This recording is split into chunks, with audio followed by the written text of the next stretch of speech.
சொல்லு பூஜா. இத உடனே குடும்ப நல கோர்ட்டுக்கு போஸ்ட் பண்ணிடு. உன் முகத்தையும் கவிதா முகத்தையும் பார்க்கும்போது எனக்கு எந்த கஷ்டம் வந்தாலும் அதெல்லாம் மறந்து போயிடுது. நீ நினைக்கிற மாதிரி உன்னால என் மாமாவை அழிக்கவும் முடியாது, அழிக்க விடவும் மாட்டேன். ஆத்தா சொல்ற அருள் வாக்குல ஒரு அர்த்தம் இருக்கும். சீக்கிரமா இந்த எல்லையை விட்டு போயிடுங்கம்மா.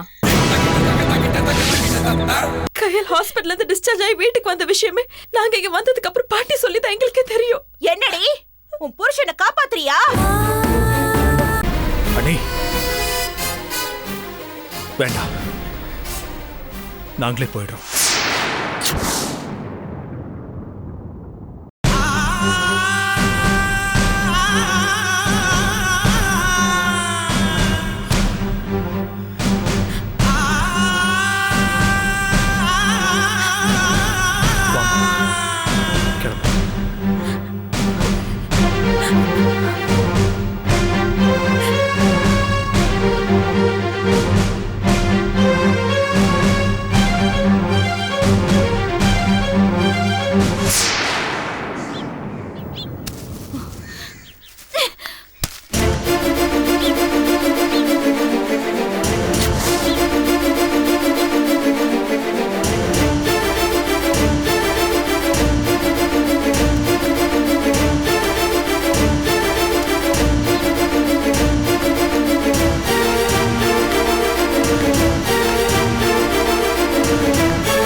Yeah, I've sent the quotation. You can go through it. Yes. Yeah, sure. No problem.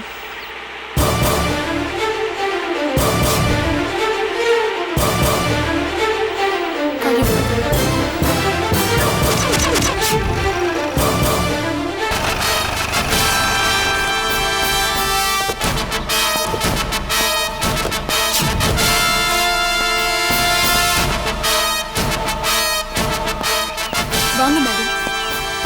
I am Jyothi. கைல்வடி கேஸ் விஷயமா இன்வெஸ்டிகேட் பண்ணிட்டு இருக்கேன். அது விஷயமா உங்ககிட்ட கொஞ்சம் பேசணும். Yeah sure. உள்ள வாங்க.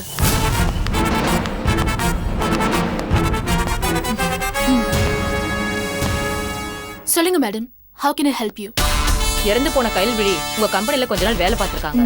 அவங்களுக்கும் அவங்க சிஸ்டருக்கும் தங்கறதுக்கு வீடு கொடுத்து நீங்க பார்த்துட்டு இருந்திருக்கீங்க. எஸ். உங்களுக்கு தெரிஞ்சு கைல்விழிக்கு எதிரிகள்னு யாராவது இருக்காங்களா? கைல்வழிக்கு எதிரிங்கன்னு யாரும் இல்ல மேடம். ஏன்னா அவ ரொம்ப நல்ல பொண்ணு. அவளோட பழகுற யாருமே அவளை பிடிக்காதுன்னு சொல்லவே மாட்டாங்க. ஒரே ஒருத்தர் தவிர. யாரு? அவ ஹஸ்பண்ட் சுப்பிரமணி தான் மேடம். அவருக்கு கையில கண்டாலே பிடிக்காதான். அவதான் என்கிட்ட சொல்லுவா.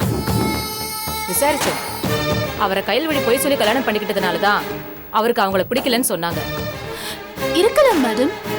ஆனா கைல்வழிய கொல்ற அளவுக்கு போவார்னு நான் எதிர்பார்க்கவே இல்ல. அப்படின்னா கைல்வழியோட அக்கா ஜானகி சொன்ன மாதிரி கைல்வழியோட சாவுக்கு சுப்பிரமணி தான் காரணம்னு நீங்களும் சொல்றீங்களா? கண்டிப்பா மேடம். எனக்கு அவர் மேலதான் சந்தேகமா இருக்கு. கைல்வழிய என் கூட பிறந்த தங்கச்சிய நினைச்சுதான் பாத்துக்கிட்டேன். அதனாலதான் கோர்ட் வரைக்கும் போய் அவளை சுப்பிரமணியோட சேர்த்து வச்சேன். அன்னைக்கே ஜட்ஜ் முன்னாடி வச்சு கையில கொல்லாம விடமாட்டேன்னு கத்துனாரு. நானும் சரி கோவத்துலதான் அப்படி சொன்னாருன்னு அசால்ட்டா விட்டுட்டேன். கையல் அவரோட சேர்ந்து வாழ ஆரம்பிச்சுட்டானா எல்லாம் சரியாயிடும்னு நினைச்சு நம்பிட்டு இருந்தேன் மேடம். ஆனா கையல் அங்க போனதுல இருந்து சுப்பிரமணி அவளை ரொம்ப கொடுமைப்படுத்திருக்காரு. ஒரு நாள் சுப்பிரமணியோட கொடுமை தாங்க முடியாம கையல் போலீஸ்க்கு இன்ஃபார்ம் பண்ணிருக்கான். அத லோக்கல் இன்ஸ்பெக்டர் விசாரிச்சிருக்காங்க. அவங்க முன்னாடியே கையல அடிச்சு கழுத்து நெரிச்சு கொலை பண்ண முயற்சி பண்ணிருக்காரு. அப்பவும் நான் அவர் கோவத்துலதான் இப்படி பண்றாருன்னு விட்டுட்டேன். ஆனா கையல் இறந்ததுக்கு அப்புறம் தான் சுப்பிரமணி உண்மையிலேயே கையல கொலை பண்ண முயற்சி பண்ணிருக்காருன்னு தெரிஞ்சுக்கிட்டேன். ஆனா உங்ககிட்ட கையல் வயிற்று வலி தாங்க முடியாம தான் தூக்க மாட்டிக்கிட்டான்னு சொல்லிருப்பாங்களே.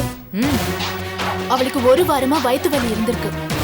ஆனா இளவரசியும் சுப்பிரமணியும் அவளை கண்டுக்கவே இல்லையா. அதுக்கப்புறம் விஷயம் தெரிஞ்சு நான் தான் என் பிஏ ஜூலி கிட்ட சொல்லி அவளை ஹாஸ்பிட்டல் அட்மிட் பண்ண வச்சேன். மறுநாளே அவளுக்கு கியூர் ஆயிடுச்சு. என் பிஏ ஜூலியும் ஹாஸ்பிட்டல்ல பணம் கட்டி டிஸ்சார்ஜ் பண்ணி அவளை வீட்டுக்கு அனுப்பி வச்சிருக்கா. வீட்டுக்கு போனவ அன்னைக்கு நைட்டே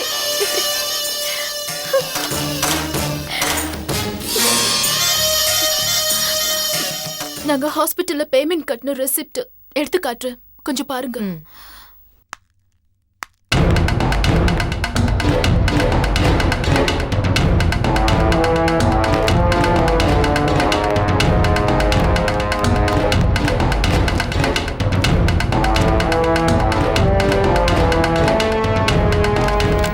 டிஸ்சார்ஜ் ஆகி போனவ நேரா எங்க கிட்ட வந்திருந்தானா இப்ப அவ எங்களை விட்டு போயிருக்க மாட்டா. இது அவளை அங்க போக வச்சிருச்சு. இப்படி எல்லாம் நடக்கும்னு எனக்கு தெரிஞ்சிருந்தா சத்தியமா நான் அவளை சுப்பிரமணியோட சேர்த்து வச்சிருக்க மாட்டேன். இப்ப அவளை நானே கொண்ட மாதிரி எனக்கு கில்ட்டியா இருக்கு மேடம். மேடம், நான் ஒண்ணு மட்டும் உறுதியா சொல்றேன் மேடம், கண்டிப்பா கயல் சூசைட் பண்ணிருக்க மாட்டா. அவளை சுப்பிரமணி தான் மர்டர் பண்ணிருக்கணும். நீங்க தான் அந்த உண்மையை கண்டுபிடிச்சு அவளுக்கு தண்டனை வாங்கி கொடுக்கணும். அப்பதான் என் கயலோட ஆத்மா சாந்தி அடையும். கவலையே படாதீங்க. குற்றவாளி யாரா இருந்தாலும் அவங்கள கண்டுபிடிச்சு தகுந்த தண்டனை வாங்கி கொடுக்க வேண்டியது எங்களோட கடமை. ரொம்ப தேங்க்ஸ் மேடம்.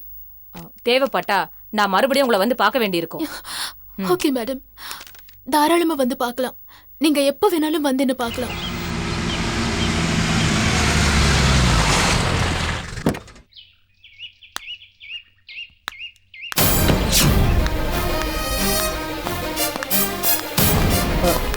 என்னம்மா?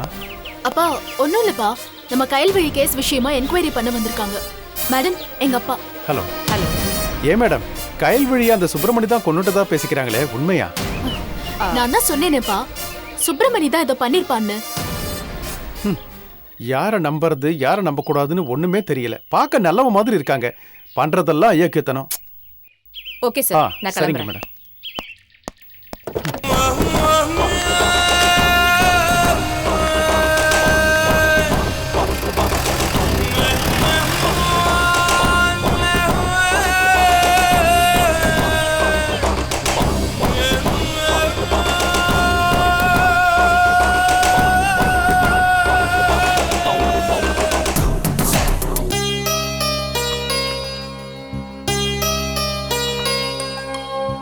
இந்தாங்க.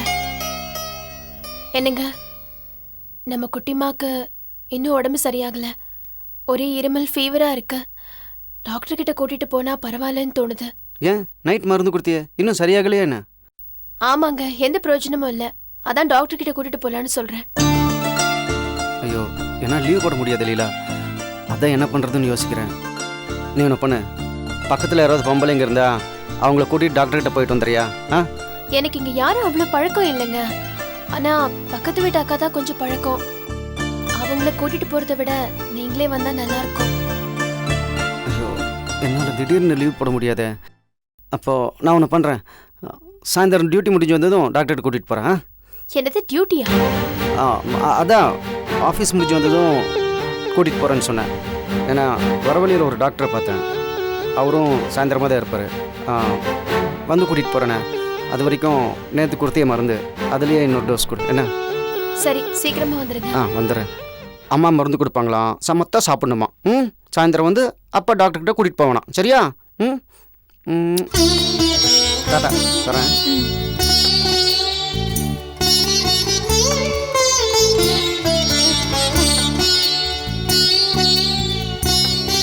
என்னடி ராசாத்தி, உடம்பு சரியில்லையா? அப்பா வந்தாலும் டாக்டர் கிட்ட போலாம்.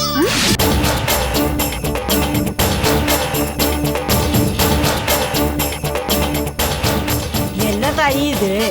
தம்பிக்கு ஆறுதல் சொல்ல வேண்டிய நீயே இப்படி உடஞ்சி போய் உட்கார்ந்தா எப்படி?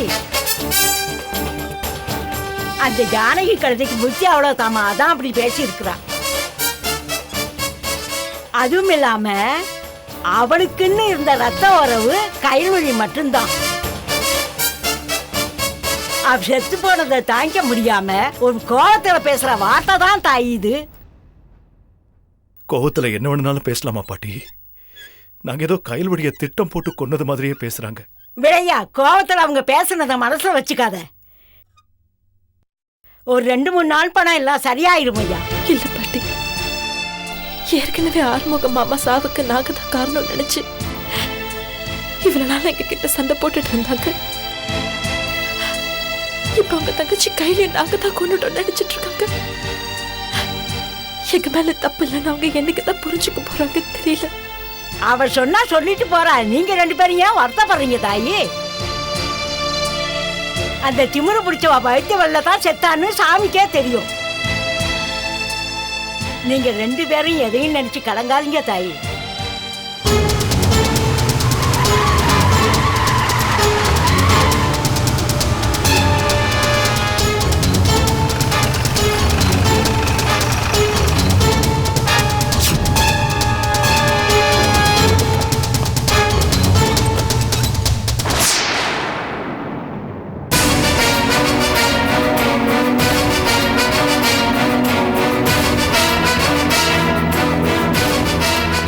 எனக்கு கயல்விழி பத்தின இன்ஃபர்மேஷன்ஸ் வேணும்.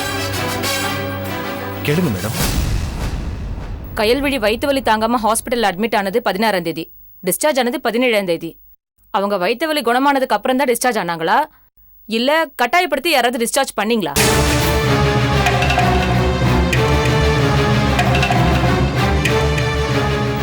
எனக்கு அதை பத்தி தெரியல மேடம். அவளை ஹாஸ்பிட்டல் அட்மிட் பண்ணது இந்த பாட்டி தான்.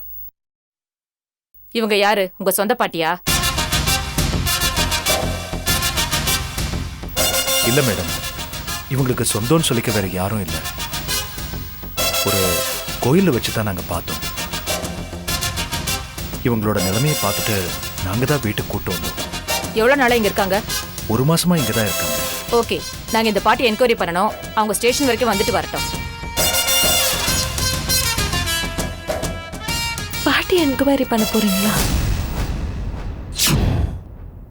இவங்களுக்கும் கையிலுக்கும் எந்த சம்மந்தமும் இல்லைங்க. சம்மந்தம் இருக்கு, சம்மந்தம் இல்லைங்கிறது விஷயம் இல்லம்மா. கயல்விழிங்கிறவங்க தற்கொலை பண்ணிட்டு சாவல, கொலை செய்யப்பட்டிருக்காங்க.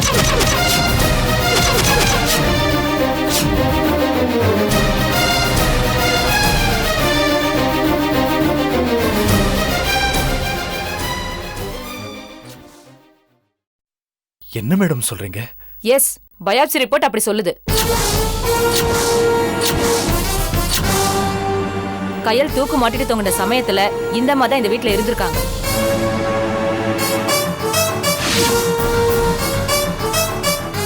சோ நாங்க எல்லா தரப்புலயும் விசாரிக்கணும். தயவு செஞ்சு கோஆபரேட் பண்ணுங்க.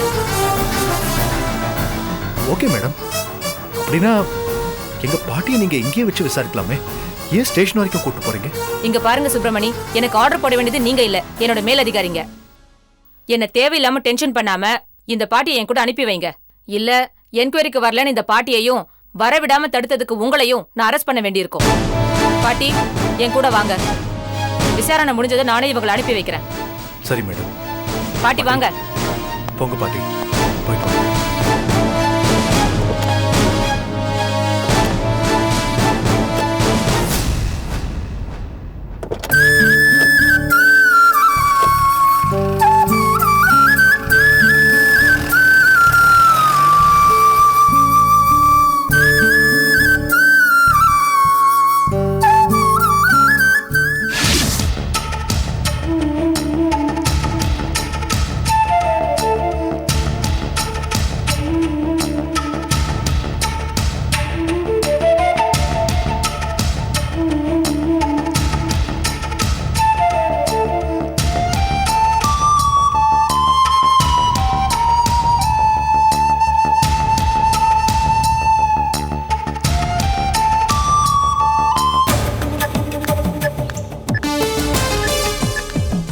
மேடம் சொல்லு. நான் கிளம்புறேன். எங்க கிளம்பிட்ட? டியூட்டி டைம் முடிஞ்சுது, வீட்டுக்கு கிளம்புறேன். டியூட்டி டைம் முடிஞ்சது, கிளம்புறியா? உன்னை மாத்திரத்துக்கு ஆள் வந்தாச்சா? இல்லை மேடம், வந்துடுவாருன்னு நினைக்கிறேன். அப்படிலாம் நீ நினைக்கிறபடி அவன் வரமாட்டான். இப்பதான் எனக்கு ஃபோன் பண்ணி லீவு சொன்னான். உங்ககிட்ட சொல்ல சொன்னனே, சொல்லலையா? இல்லை மேடம். எல்லா கழுதைங்களும் அப்படிதான் இருக்கு. வரட்டும், போடான்னு விரட்டி விட்டாதான் அறிவு வரும். சரி, நீ போய் வேலையை பாரு. மேடம், என் குழந்தைக்கு உடம்பு சரியில்லை, டாக்டர்கிட்ட கூட்டிகிட்டு போகணும். அதுக்கு அப்படியே விட்டுட்டு போயிடலான்னு பார்க்குறியா? செக்யூரிட்டி வேலைன்னா பகலில் ஜாலியாக சும்மா இருந்துட்டு நைட் ஆனால் ஓடலான்னு பார்க்குறியா? குழந்தைக்கு உடம்பு சரியில்லைன்னு சொல்லிட்டு தண்ணி அடிக்க போகலான்னு பார்க்குறியா? அப்படிதானே? எனக்கு அந்த பழக்கம் இல்லை மேடம். அப்புறம் என்ன, போய் வேலையை பாரு. என்ன தயங்குற? முடிஞ்சா வேலையை பாரு, இல்லைன்னா நடைய கட்டு. நான் ஏஜென்சி கிட்ட சொல்லி நல்ல ஆளா வேலைக்கு வச்சுக்கிறேன். ஐயோ அப்படிலாம் பண்ணிடாதீங்க மேடம். நான் டியூட்டி பார்க்குறேன். போ.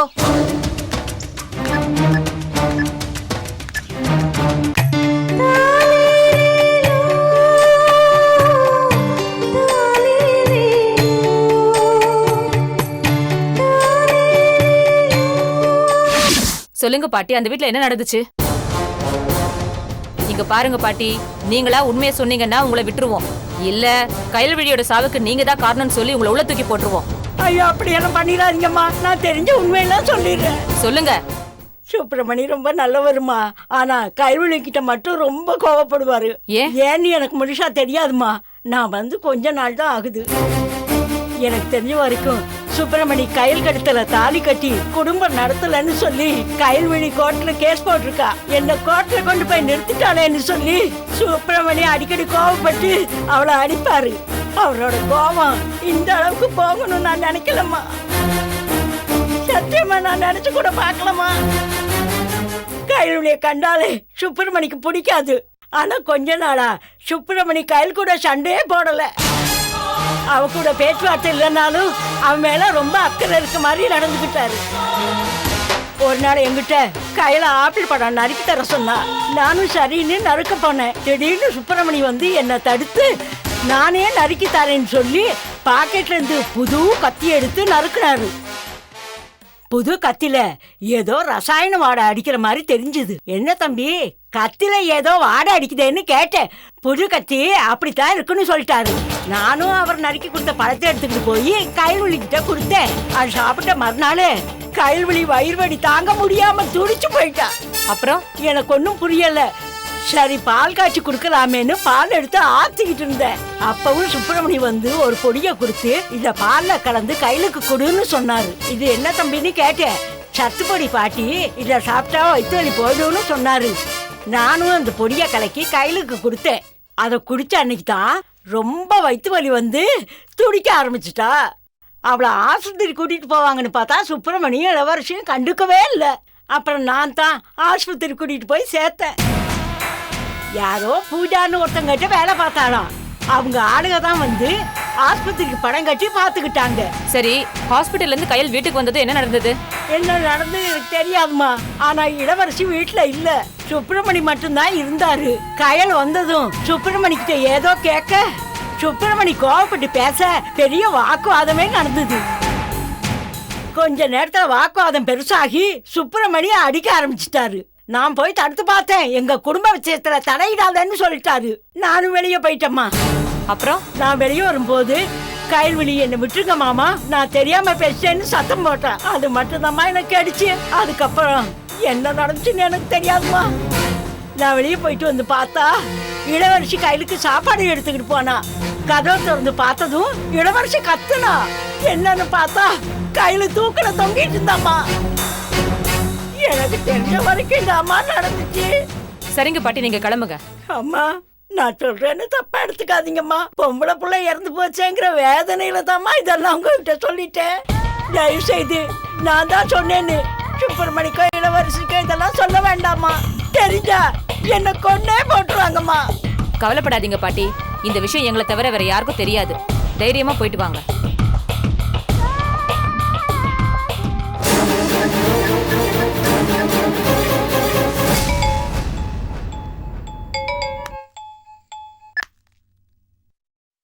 ஹலோ பூஜாமா, நான் தான் ரங்கம்மா பேசுறேன். சொல்லு. நீங்க சொன்ன மாதிரியே போலீஸ் கிட்ட சொல்லிட்டேம்மா. அப்படியா? ஸ்டேஷன்ல நீ என்ன சொன்ன? நான் வேற ஒன்னும் சொல்லல. நான் சொன்னதெல்லாம் அவங்க எழுதி வச்சுக்கிட்டாங்க. இது அப்படியே சொல்லணும்னு சொல்லியிருக்காங்க. அப்படின்னா சுப்பிரமணிய கூடிய சீக்கிரம் அரெஸ்ட் பண்ணிடுவாங்கன்னு நினைக்கிறேன். கிழவி, நீ செஞ்சதுலயே இன்னைக்குதான் ரொம்ப பெரிய விஷயம் பண்ணிருக்க. சரிம்மா, நான் இப்ப எங்க போகணுமா? இது என்ன கேள்வி? இளவரசி வீட்டுக்கு தான். எனக்கு என்னமோ அங்க இருக்கிறதுக்கே பயமா இருக்குமா. அதெல்லாம் ஒன்னும் பயப்படாத. உனக்கு எந்த ஆபத்தும் வராம நான் பாத்துக்கிறேன். இப்போ வந்துட்டேன்னா இளவரசிக்கும் சுப்பிரமணிக்கும் உன் மேல சந்தேகம் வர ஆரம்பிச்சிடும். அதனால இன்னொரு 2-3 நாள் மட்டும் அங்கேயே இரு. அதுக்கப்புறம் இங்க கிளம்பி வா. செலவுக்கு பணம் வச்சிருக்கல? சரி, பாத்துக்கோ. அடிக்கடி எனக்கு ஃபோன் பண்ணாத. ஏதாவது முக்கியமான விஷயமா இருந்தா மட்டும் எனக்கு ஃபோன் பண்ணு. சரிங்கம்மா, நீங்க சொல்ற மாதிரியே செஞ்சிடுறேன். என்னாச்சு பூஜா? நாம சொன்ன மாதிரியே கிழவி தெளிவா போலீஸ் கிட்ட ஸ்டேட்மெண்ட் கொடுத்துட்டா. கூடிய சீக்கிரம் சுப்பிரமணிய அரெஸ்ட் பண்ணி உள்ள தூக்கி போட்டுருவாங்க. இளவரசியும் நடுத்தெருவுக்கு வந்துருவா. அதுக்கப்புறம் குருபவன் ஸ்வீட்ஸ் மொத்தமும் நம்ம கைக்கு வரும். குருபவன் ஸ்வீட்ஸ் பூஜா ஸ்வீட்ஸா மாறும். அதுக்கப்புறம் நான் சாகுற வரைக்கும் நம்பர் 1 தான் இருப்பேன். நீ சொன்ன மாதிரியே எல்லாத்தையும் செஞ்சுட்டியே பூஜா. அதான் பூஜா.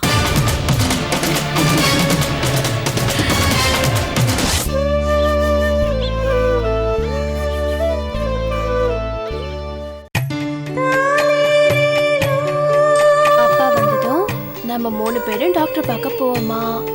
டாக்டர் என் குட்டிமாக்கு மருந்து கொடுப்பாரா? மருந்து குடிச்சோடனே என் செல்லத்துக்கு சரியா போயிடுமா? சரியா? என் செல்லம், என் பட்டு, என் குட்டிமா. லீலா, குழந்தை அழுதுட்டே இருந்தா போல இருக்கு. உடம்பு சரியில்லையா? ஆமாக்கா, அதுக்கு தான் ஹாஸ்பிட்டல் போறதுக்கு அவருக்காக காத்துட்டு இருக்கோம். இந்நேரம் வந்திருக்கணும். ஏன் இன்னும் வரலன்னு தெரியல. ஃபோன் பண்ண வேண்டியதானே? ஃபோன் என்கிட்ட இல்லையேக்கா. பேசிவ ஃபோனுக்கு அவ்வளவு தூரம் போகணும். இவளை வச்சுக்கிட்டு எப்படிக்கா போறது? என்கிட்ட இருக்குமா, கேட்க வேண்டியதானே? இந்தாமா பண்ணு. வாடா செல்லம், வாங்க. அச்சச்சோ, உடம்பு இப்படி கொதிக்குதே.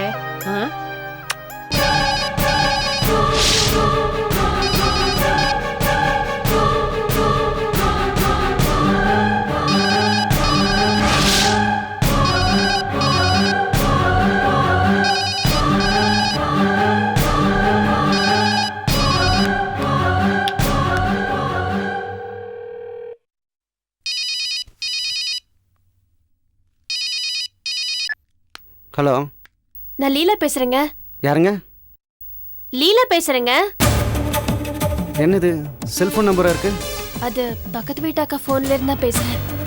நீங்க இன்னும் கிளம்பலையா? இன்னும் வந்து சேரல? அது நான் இன்னும் ஆஃபீஸ்ல இருந்து கிளம்பல. என்னங்க சொல்றீங்க? இன்னும் கிளம்பலையா? அது வந்து இங்கே திடீர்னு ஆஃபீஸில் ஆடிட்டிங் ஒர்க் நடக்க போகுதுன்னு சொல்கிறாங்க. நான் இங்கே முக்கியமான பொறுப்பில் இருக்கேன் இல்லையா, அதனால் என்னை கண்டிப்பாக இங்கே இருக்கணும்னு சொல்லிட்டாங்க. இங்கே ஆடிட்டிங் ஒர்க் முடிய எப்படியும் விடியகாலம் ஆயிரும். அதனால இப்போ வர முடியாது இல்லையா? என்னங்க இப்படியெல்லாம் பேசுறீங்க? நம்ம குழந்தைக்கு உடம்பு சரியில்லைன்னு உங்களுக்கு நல்லாவே தெரியும். சாயந்தரம் வந்ததும் டாக்டர் கிட்ட போலான்னு நீங்க தானே சொன்னீங்க. இப்ப வர முடியாதுன்னா என்ன அர்த்தம்? குழந்தை மேல உங்களுக்கு அக்கறையே இல்லையா? ஏன் லீலா இப்படி என் சூழ்நிலையை புரிஞ்சுக்காம பேசுற? என்னங்க போலாத சூழ்நிலை? லீலா, வர முடிஞ்சா வர மாட்டானா? இதப்ப நீ ஒன்று பண்ணு, பக்கத்து டாக்காவை கூட்டிட்டு டாக்டர் கிட்ட போயிட்டு வந்துரு. அது எனக்கு தெரியாதா? வாட்ச்மேன், ஹலோ, இங்க என்னையா பண்ற? அது ஃபோன் வந்தது மேடம். ஹலோ, நாய்க்கு சோறு வைக்க சொன்னே, வச்சியா? இப்போ வச்சிடுறேன் மேடம். ஹலோ, இன்னும் நாய்க்கு சோறு வைக்காம யார்கிட்ட பேசிட்டு இருக்க? நான் அப்புறம் கூப்பிடுறேன். எனக்கு இப்போ வச்சிடுறேன் மேடம். பின்னால தான் கட்டி வச்சிருக்கேன், பாத்துக்கோ. சரி மேடம்.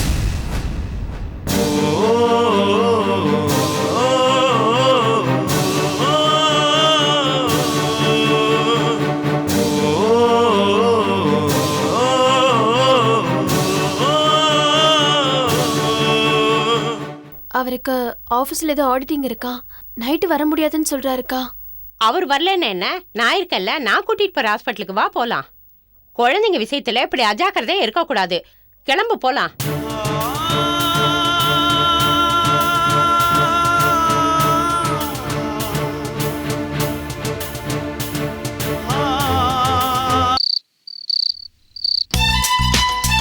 அம்மா 4 இட்லி கட்டுமா, 2 தோசை போடுமா.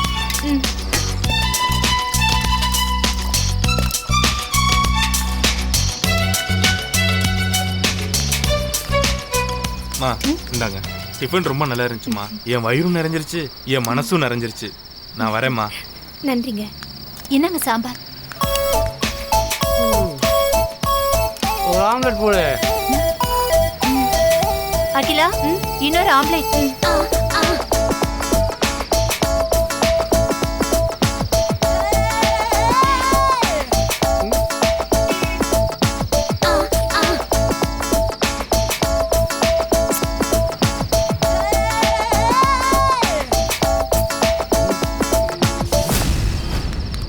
பிலு, அந்த ஆள் ஒரு மாதிரியா பாக்குறான்.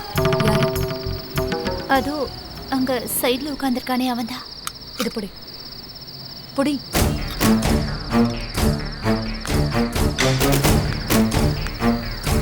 சார், வேற என்ன சார் சாப்பிடுறீங்க?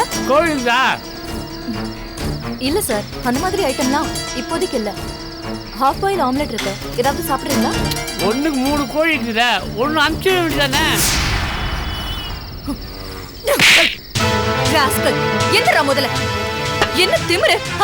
நானும் வந்ததுலன்னு பாத்துட்டு இருக்கேன். உன் செய்கையே சரியில்லை. முதல்ல சாப்பிட்ட சாப்பாட்டுக்கு பைசா கொடுத்துட்டு போ. எம்எல்ஏ கை வச்ச நீ, ஏழரை கடை போட்டு எம்எல்ஏ கை வைக்க நீ, இன்னும் 5 நிமிஷம் கடை இல்லாம பண்ற பாரு. என்ன யார் நினைச்சு நீ பொம்பளை ஆச்சுன்னு பார்த்தா? யோ, என்ன குடிச்சு கலாட்டா பண்றியா? வந்தமா சாப்பிட்டமா காசு கொடுத்தமான்னு போய்கிட்டே இருக்கணும். இந்த மாதிரி கலாட்டா பண்ணு வச்சுக்கோ, அடிச்சு மூஞ்செல்லாம் பேத்துருவேன். பேசாம காசு கொடுத்துட்டு போயா. யோ, நீ யாரு அது? யோ, மரியாதையா போயிடு, இல்லைன்னா உத வாங்கிட்டு தான் போவேன். யோ, ஏன் இப்படி குடிச்சிட்டு வந்து கலாட்டா பண்ற? இப்பதான் நம்ம ஏரியாவுக்கு ஒரு நல்ல டிஃபன் கடை வந்திருக்கு, அது உனக்கு கொஞ்சம் கூட பிடிக்கலையா? ஏய், எம்எல்ஏ கை வச்சல, வர 5 நிமிஷம் வர. என்ன நினைச்சுக்கிறீங்க? 5 நிமிஷம் வர கடையா இருக்கா? ஏமா, நீங்க வியாபாரத்தை பாருங்கம்மா. எவனாவது குடிச்சிட்டு இந்த மாதிரி தான் கலாட்டா பண்ணுவான். நாங்க பாத்துக்கிறோம், நீங்க கடையை கவனிங்கம்மா.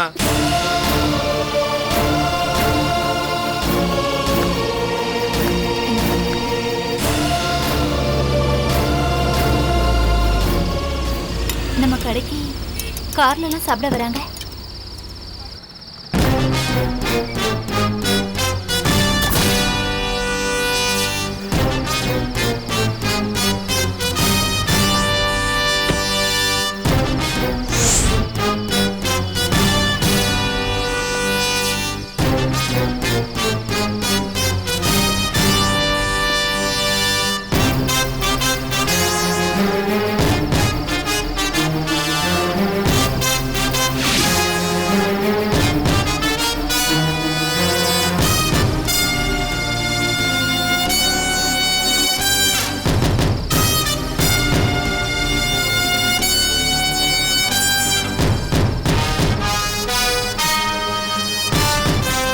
இந்த பொழப்ப பாக்குறதுக்காக தான் என்கிட்ட சவால் விட்டுட்டு வந்தியா? அண்ணே, உங்களுக்கு வேற ஏதாவது வேணுமா? இல்ல, வேற எதுவும் வேணாமா? இங்க பாரு ஃபிலோ, இப்ப கூட உன்னை மன்னிச்சு ஏத்துக்க நான் தயாரா தான் இருக்கேன். தப்பே செய்யாம நான் யார்கிட்டயும் மன்னிப்பு கேட்கணுங்கிற அவசியம் இல்ல. தேவையில்லாம பிடிவாதம் பிடிக்காம என் கூட வந்து வாழ்ற வழியை பாரு. உன் கூட வாழறதும் ஒண்ணுதான், நானே என் கழுத்துல ஒரு கல்ல கட்டி கடல்ல குதிக்கிறதும் ஒண்ணுதான். வியாபார நேரத்துல வந்து தொந்தரவு பண்ணாம மரியாதையை எடுத்து காலி பண்ணு. உன்னை எப்படி வர வைக்கணும்னு எனக்கு நல்லாவே தெரியும். வர வைக்கிறேன்.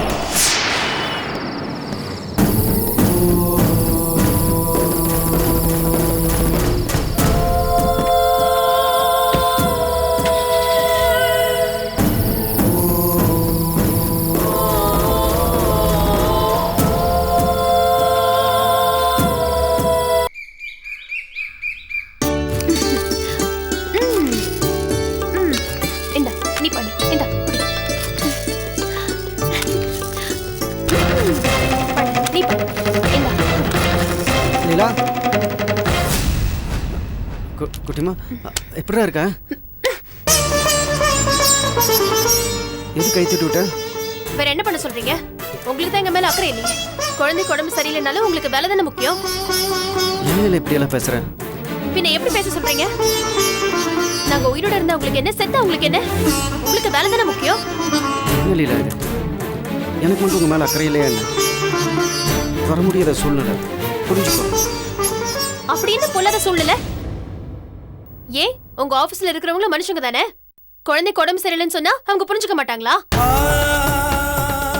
உங்க கூட யாராவது இருந்திருப்பாங்கல்ல, அவங்க கிட்ட சொல்லிட்டு ஒரு 2 மணி நேரம் வந்திருந்தா கூட குழந்தைய டாக்டர் கிட்ட காமிச்சிட்டு மறுபடியும் போயிருக்கலாம்ல. நான் என்ன போக வேண்டாம் சொல்ல போறேன்? பொண்டாட்டி பிள்ளைக்கு ஒண்ணுன்னா பக்கத்துல இருக்க முடியலன்னா அப்படிப்பட்ட உத்தியோகம் எதுக்குன்னு கேக்குறேன். சொல்லுங்க, எதுக்கு? என்ன இப்படி பேசுற? ஒரு வேலை இல்லாம கையில காசு இல்லாம நம்ம பட்ட அவமானத்தையும் கஷ்டத்தையும் மறந்துட்டியா? நீ சொல்ற மாதிரி இந்த வேலை வேண்டாம் தூக்கி வீசிட்டு வர எனக்கு 1 நிமிஷம் தான். ஆனால் அப்புறம் அடுத்த வேலை சோத்துக்கு நம்ம என்ன பண்ண முடியும்? நம்மளை விடு, நம்ம குழந்தைக்கு ஒரு டம்ளர் பால் வாங்கி தர முடியுமா? இதை பாருல, நான் இப்போதான் வேலையில் சேர்ந்துருக்கேன். இப்போவே நைட் வேலை இருக்க பண்ணுங்கன்னு சொன்னால் என்னால் பகலை மட்டும்தான் வேலை செய்ய முடியும், நைட்டில் வேலை செய்ய முடியும்னு சொல்ல முடியுமா? நான் இவ்வளோ கஷ்டப்படுறது யாருக்காக? உனக்காகவும் நம்ம குழந்தைக்காகவும் தானே. சரி, டாக்டர் கிட்ட போனியா? போனேன். என்ன சொன்னாங்க? ஏன் நம்ம குழந்தைக்கு எப்படி ஆச்சு? இடம் மாறினதான் காரணம்னு சொன்னாரு. இடம் மாறினதா? புரியல. குழந்தைய பத்தி எல்லாத்தையும் அந்த டாக்டர் கேட்டாரு.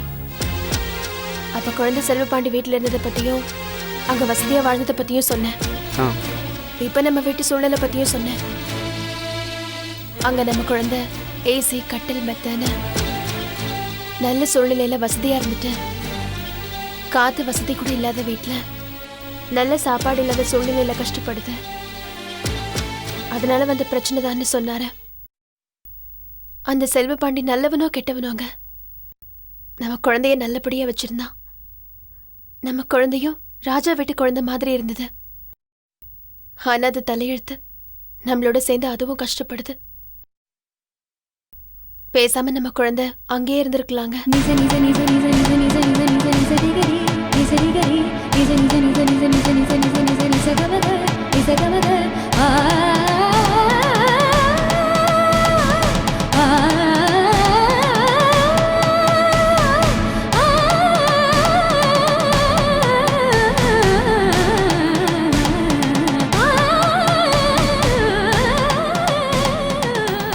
அந்த செல்வபாண்டி நல்லவனோ கெட்டவனோங்க, நம்ம குழந்தைய நல்லபடியா வச்சிருந்தான். பேசாம நம்ம குழந்தை அங்கேயே இருந்திருக்கலாங்க.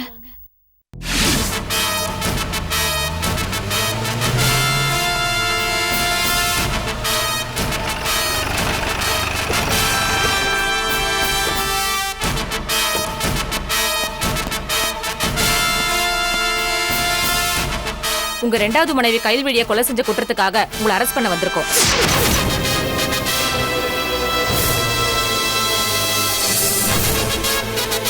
என்ன மேடம் சொல்றீங்க? நான் ஏன் கைல்வெளியை கொல்லணும்? ஏன் கொலை பண்ணீங்கன்னு உங்களுக்கு தானே தெரியும், என்கிட்ட கேட்டா எப்படி?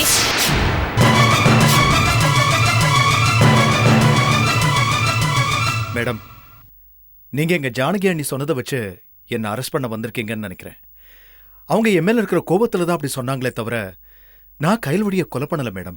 இங்க பாருங்க, யாரோ ஒருத்தர் மேல கம்ப்ளைண்ட் பண்ணாங்கன்றதுக்காக என்ன ஏதுன்னு விசாரிக்காம அவங்களை அரெஸ்ட் பண்றது எங்க வேலை இல்ல. இந்த கேஸை பொறுத்த வரைக்கும் நாங்க நல்லா விசாரிச்சாச்சு. தகுந்த ஆதாரங்களை கலெக்ட் பண்ணிட்டு தான் உங்களை அரெஸ்ட் பண்ண வந்திருக்கோம். என்ன ஆதாரங்க இருக்கு? இவர் கொலை பண்ணது நீங்க பாத்தீங்களா, இல்ல பார்த்தேன்னு வேற யாராவது சொன்னாங்களா? அத உங்ககிட்ட சொல்ல வேண்டிய அவசியம் எங்களுக்கு இல்ல, நாங்க கோர்ட்ல சொல்லிக்கிறோம். இனிமே நீங்க எது பேசுறதா இருந்தாலும் ஸ்டேஷன்ல வந்து பேசுங்க. வாங்க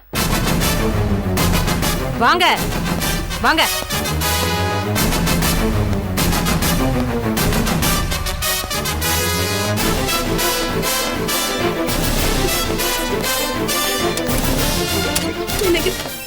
பயப்படாதம்மா, நம்ம பக்கம் நியாயம் இருக்கு. நீ தைரியமா இரு. நீ டென்ஷன் ஆயிட்டு இருந்தேன்னா அது உன் வயிற்றுல வளர நம்ம குழந்தைய பாதிக்கும். சரியா?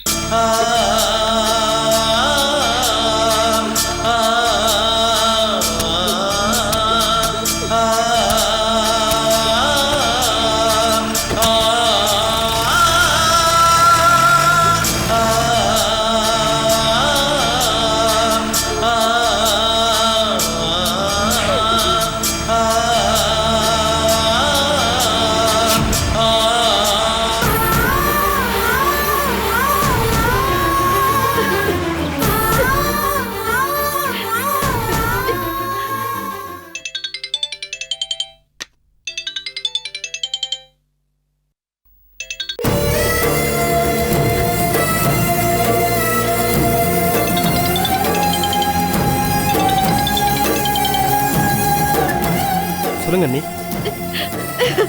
சண்முகம் அண்ணி அண்ணி என்னாச்சு? கையில் செத்ததுக்கு உங்க அண்ணன் தான் காரணம்னு அவர் அரெஸ்ட் பண்ணி கூட்டிட்டு போயிட்டாங்க சண்முகம். என்ன நீ சொல்றீங்க? ஆமா, இப்பதான் அவர் அரெஸ்ட் பண்ணி கூட்டிட்டு போனாங்க. எனக்கு என்ன பண்றதுன்னே தெரியல. சரி நீங்க அழாதீங்க. நீங்க ஒன்று பண்ணுங்க, நேரா ஸ்டேஷன் வந்துருங்க. நானும் அங்கே வந்துடுறேன். நம்ம அங்கே வச்சு பேசிப்போம். கொஞ்சம் சீக்கிரம் வந்துருங்க. சரி அண்ணி.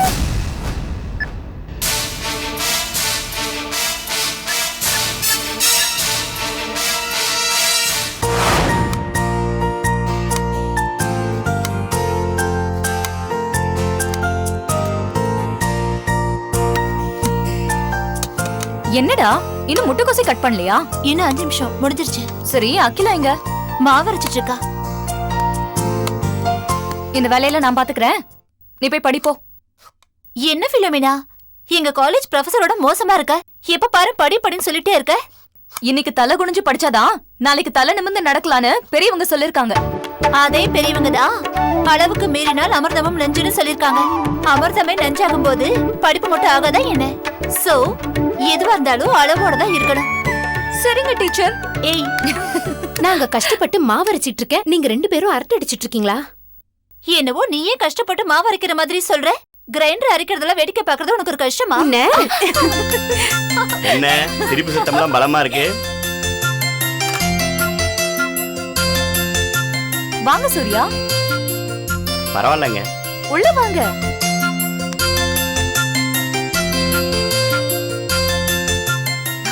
உட்காருங்க. இருக்கட்டுங்க. அப்புறம் உங்க மினி ஹோட்டல்லாம் எப்படி போயிட்டு இருக்கு? எந்த பிரச்சனையும் இல்லாம நல்லபடியா போயிட்டு இருக்கு. கேட்கறதுக்கே ரொம்ப சந்தோஷமா இருக்குங்க.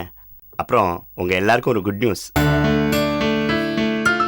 Good news? ஆமாங்க, நீங்க ஹோட்டலுக்கு லோன் வேணும்னு கேட்டிருந்தீங்கல்ல, அது விஷயமா எங்க மேனேஜரை போய் நான் பார்த்தேன். அவரும் சீக்கிரமே ஏற்பாடு பண்றேன்னு சொல்லியிருக்காரு. அது மட்டும் இல்லாம நம்ம கவிதாவோட எஜுகேஷன் லோன் விஷயமாவும் பேசினேன், அதுக்கும் ஏற்பாடு பண்றேன்னு சொல்லியிருக்காரு. ரொம்ப தேங்க்ஸ்ங்க. எங்களுக்காக நீங்க ரொம்ப ரிஸ்க் எடுக்கிறீங்க. இதுல என்னங்க ரிஸ்க் இருக்கு? உங்களுக்காக நான் இதை கூட செய்யக்கூடாதா? அதுவும் இல்லாம வேற யாருக்காவது லோன் கொடுத்தா வசூல் பண்ண தேடி தேடி அலையணும். உங்களுக்கு தான் அது அவசியமே இல்லையே, பக்கத்திலே இருக்கீங்க, ஈஸியா வந்து வசூல் பண்ணிக்கலாம்ல.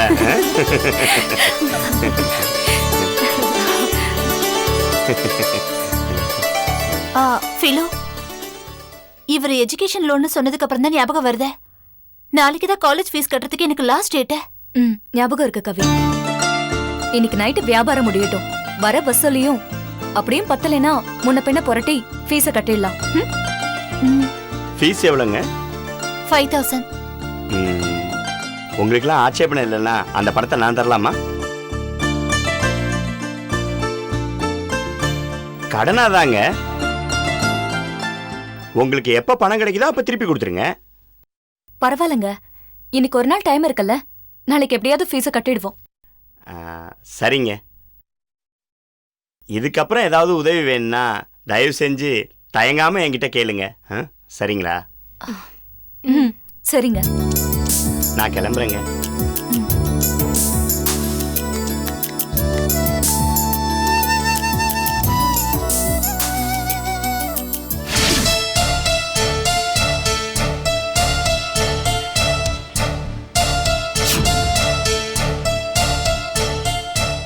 என்ன எவிடன்ஸ் வச்சு இவரை அரெஸ்ட் பண்ணீங்க? சார், கயல்விழிங்கிறவங்க மூச்சு திணறி இறந்ததாகவும் அவங்க வயித்துல ஸ்லோ பாய்சன் கலந்திருந்ததாகவும் போஸ்ட்மார்ட்டம் ரிப்போர்ட்ல இருக்கு. ஸ்லோ பாய்சனால தான் அவங்களுக்கு வயிற்று வலி வந்ததுன்னு ஹாஸ்பிடல்ல கொடுத்த பயாப்சி ரிப்போர்ட்லயும் இருக்கு.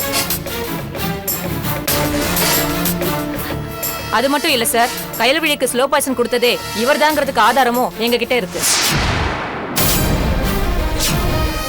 அந்த ஆதாரத்தை வச்சுதான் சார் இவர் அரெஸ்ட் பண்ணிருக்கோம். அதான் என்ன ஆதாரம்னு கேட்டேன். அதை நாங்க கோர்ட்ல சொல்லிக்கிறோம் சார். நான் உங்களோட சீனியர் ஆபீசர். சாரி சார், இந்த கேஸை பொறுத்த வரைக்கும் நான் தான் இதுக்கு ஸ்பெஷல் ஆபீசர். யார்கிட்டயும் எக்ஸ்பிளைன் பண்ணணுங்கிற அவசியம் எனக்கு இல்ல. அதுவும் இல்லாம நீங்க இப்ப டியூட்டிலேயே இல்ல. டியூட்டில இல்லாத நீங்க என்கிட்ட கேள்வி கேட்கறதும் தப்பு, நான் உங்களுக்கு பதில் சொல்றதும் தப்பு. நாங்க இப்ப அக்யூஸ்ட விசாரணைக்கு கூட்டிட்டு போகணும். தயவு செஞ்சு எங்களை டிஸ்டர்ப் பண்ணாதீங்க. எங்க கடமையை செய்ய விடுங்க சார். கான்ஸ்டபிள், இவரை கூட்டிட்டு வாங்க. சண்முகம், நீ கவலைப்படாம கிளம்பு. கயலோட சாவுக்கும் எனக்கும் எந்த சம்பந்தமும் இல்லை. எந்த தப்பும் செய்யாத என்ன எந்த கோர்ட்டும் தண்டிக்காதுங்கிற நம்பிக்கை எனக்கு இருக்கு. எனக்காக நீ உங்ககிட்ட அவமானப்பட வேண்டாம். நீ கிளம்பு. என்ன நடக்கிறதோ நடக்கட்டும்.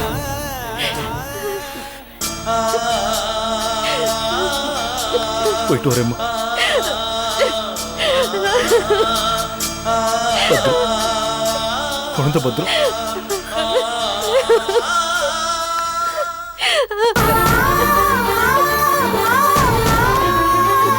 சண்முகம், உங்க அண்ணனை காப்பாத்துங்க, எப்படியாவது காப்பாத்துங்க. அண்ணே, அண்ணன் மேல எந்த தப்பும் இருக்காது. அவர் நிரபராதிங்கிறத நிரூபிச்சு அவரை வெளியே கொண்டு வர வேண்டியது என் பொறுப்பு. வாங்க.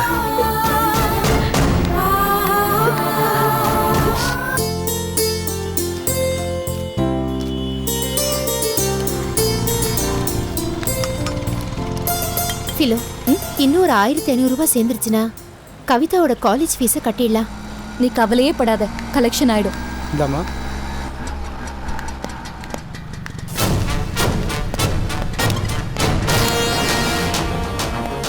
வாங்க சார், என்ன சாப்பிட்றீங்க? நாங்க ஒன்றும் சாப்பிட வரல. இந்த கடைக்கு லைசன்ஸ் இருக்கா?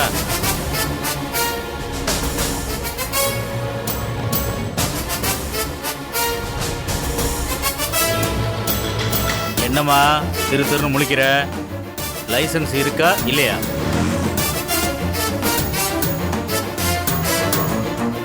சார், அது வந்து லைசன்ஸ்க்கு அப்ளை பண்ணியிருக்கோம், ஆனால் இன்னும் வரல சார். லைசன்ஸ் இருக்கா இல்லையா? என்னம்மா? இல்லை சார். லைசன்ஸ் இல்லையா? எடு, 2500 ரூபா எடு.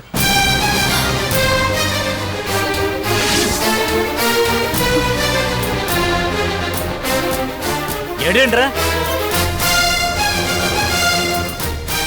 இப்பதான் கொஞ்ச நாளா நல்ல டிஃபன் சாப்பிடுறோம். இது இந்த போலீஸ்காரங்களுக்கு பிடிக்கல. போலீஸ்காரங்க யாரையா பிழைக்க விட்டுருக்காங்க? இப்ப ஃபைன் கட்ட போறியா இல்ல 3 பேத்தையும் பிடிச்சி உள்ள வைக்கவா?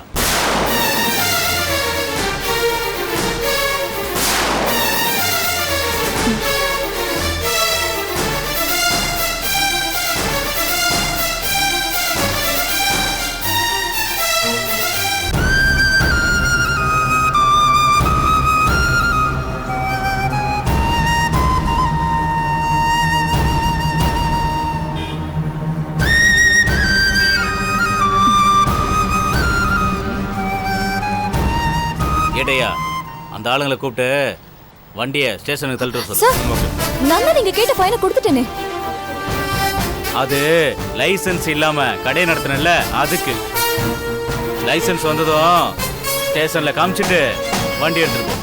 கேட்டு அந்த ஆளுங்களை வண்டியை தள்ளிட்டு வர சொல்லு. சரி. ஏன்பா பனியன் போட்டு வர சார்? வண்டியை ஸ்டேஷனுக்கு தள்ளிட்டு வாப்பா. Dora sir. சீக்கிரம் வா.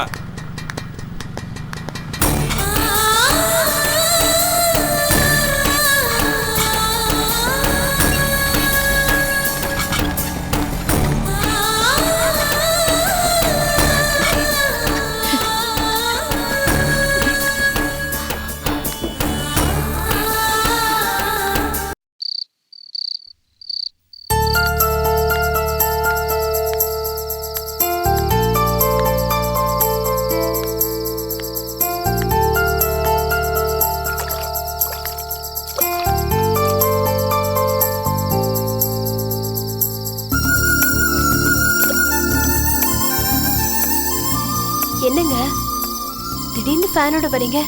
ஏது இது? இல்லை, பாவம் நம்ம குட்டிமா புழுக்கத்தில் தூக்கம் வராமல் கஷ்டப்படுறாள். அதான் இந்த ஃபேன் வாங்கிட்டு வந்தேன். ஓ, ஏது காசு? வாடகை கொடுக்க வச்சுருந்தோம்ல, அதில் தான் வாங்கினேன். என்னங்க இது? வாடகை கொடுக்குற பணத்தில் ஃபேனை வாங்கிட்டு வந்துட்டீங்க. எப்படி வாடகை கொடுக்கறது? நான் சம்பளம் வாங்கினதும் வாடகை கொடுத்துடலாம். உங்களுக்கு சம்பளம் 10ஆம் தேதி தான் வரும். நம்ம 1ஆம் தேதி வாடகை கொடுக்கணும். அதையெல்லாம் யோசிக்காம இப்படி ஃபேனை வாங்கிட்டு வந்துட்டீங்க. அதை பற்றி நீ கவலைப்படாத.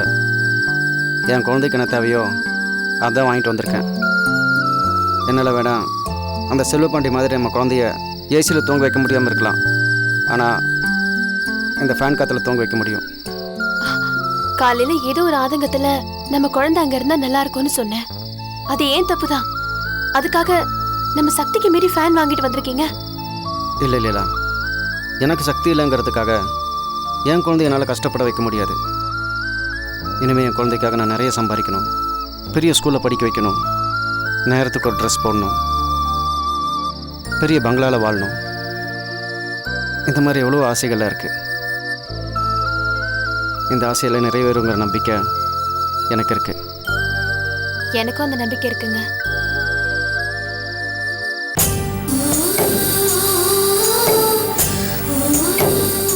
நான் தான் அவளை கொன்னேன்னு உங்ககிட்ட ஏதாவது ஆதாரம் இருக்கா? ஆதாரம் இல்லாம உன்னை அரெஸ்ட் பண்ணி கூட்டிட்டு வந்திருக்கேன். இத பாரு, சாகறதுக்கு முன்னாடி கயல்விழி குடும்ப நல கோர்ட்டுக்கு எழுதி போட்ட letter.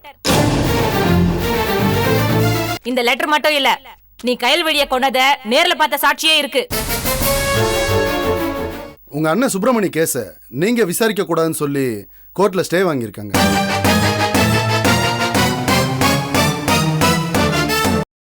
Catch us on TV, Thandivan app, thandivan.com and YouTube.